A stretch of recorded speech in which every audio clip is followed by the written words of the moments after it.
નમસ્કાર દર્શક મિત્રો, ધ લોકસત્તા શોમાં આપનું સ્વાગત છે। હાલમાં પંજાબ અને જમ્મુ કાશ્મીરના પહાડી વિસ્તારોમાં સતત ભારે વરસાદ થઈ રહ્યો છે, જેના કારણે પંજાબના અનેક જિલ્લાઓ પટિયાલા, જાલંધર, ગુરદાસપુર, હોશિયારપુર, અમૃતસર, કપૂરથલા, ફિરોઝપુર અને ફાઝિલકાના ગામડાઓમાં પાણી ઘૂસી ગયું છે। નદીઓ અને નાળા પાણીથી છલકાઈ રહ્યા છે, જેના કારણે ગામડાના નીચલા વિસ્તારો પૂરમાં ગરકાવ થયા છે। પંજાબ સરકાર સાથે ભારતીય સેના અને એનડીઆરએફની ટીમો ઘણી જગ્યાએ બચાવ કામગીરીમાં લાગી ગઈ છે। રસ્તાઓ બંધ થઈ ગયા છે। ખાસ કરીને જમ્મુ પઠાણકોટ રાષ્ટ્રીય રાજમાર્ગ પર ટ્રકોની લાંબી કતારો લાગી ગઈ છે। ઘણા તીર્થયાત્રીઓ જે વૈષ્ણોદેવી તથા બીજા પવિત્ર સ્થળોની મુલાકાતે જવા ઈચ્છતા હતા, તેઓ પણ માર્ગ ખુલવાની રાહ જોઈ રહ્યા છે। જમ્મુ કાશ્મીરથી પઠાણકોટના માધોપુર વિસ્તાર મારફતે પંજાબમાં પ્રવેશ કરતી રાવી નદીમાં બુધવારે અચાનક પૂર આવી ગયું।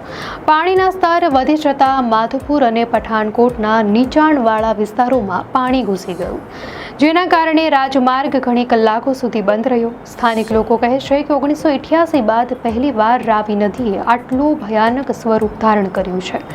પઠાણકોટમાં ઘણા સ્થળોએ ઝાડ ઉખડી ગયા છે, રસ્તાઓ તૂટી ગયા છે અને નદી કાંઠે આવેલા કેટલાક હોટેલ તથા દુકાનોને પણ ભારે નુકસાન થયું છે।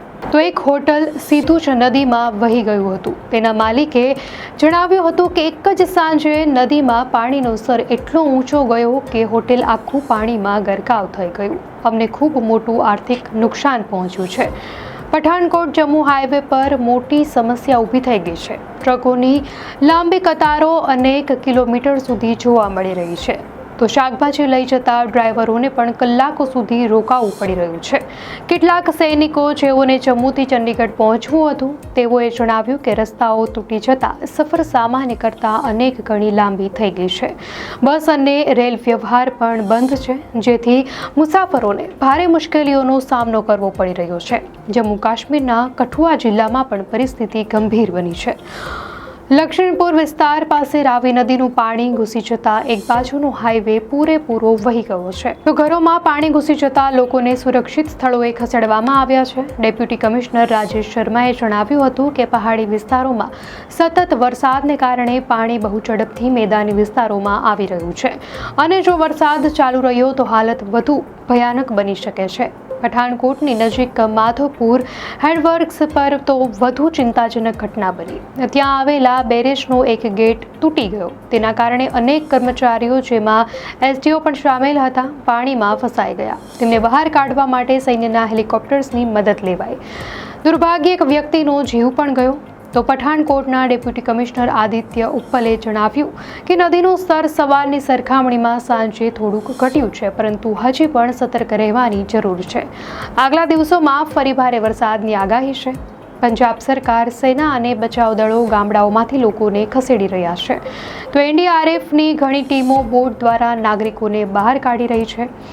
રસ્તા અને પુલો તૂટી જતા ઘણી જગ્યાઓ પર સંપર્ક તૂટી ગયો છે।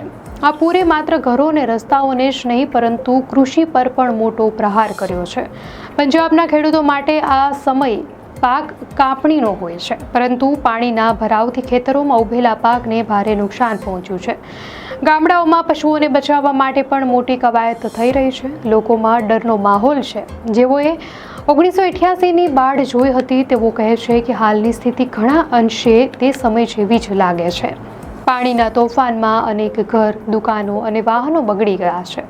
હવામાન વિભાગે આગામી દિવસોમાં પણ ઉત્તર ભારતના પહાડી વિસ્તારોમાં વરસાદની આગાહી વ્યક્ત કરી છે, એટલે કે નદી નાળાનું સ્તર ફરી વધી શકે છે। પ્રશાસન પહેલેથી જ એલર્ટ પર છે અને લોકોને પણ નીચાણવાળા વિસ્તારોમાંથી ખસવા માટે અપીલ કરી રહ્યું છે। આ સમગ્ર પરિસ્થિતિ બતાવે છે કે કુદરતી આપદાઓ સામે મનુષ્ય કેટલો નબળો છે। આજે પંજાબ અને જમ્મુમાં લોકોનું દૈનિક જીવન અસ્તવ્યસ્ત થઈ ગયું છે।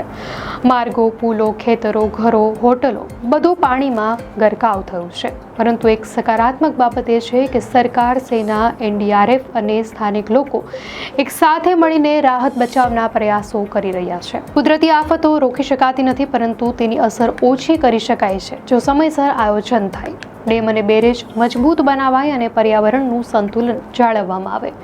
આ પૂરની પરિસ્થિતિ આપણને યાદ અપાવે છે કે પાણી જીવન માટે અનિવાર્ય છે, પણ એ જ પાણી વિનાશનું કારણ પણ બની શકે છે.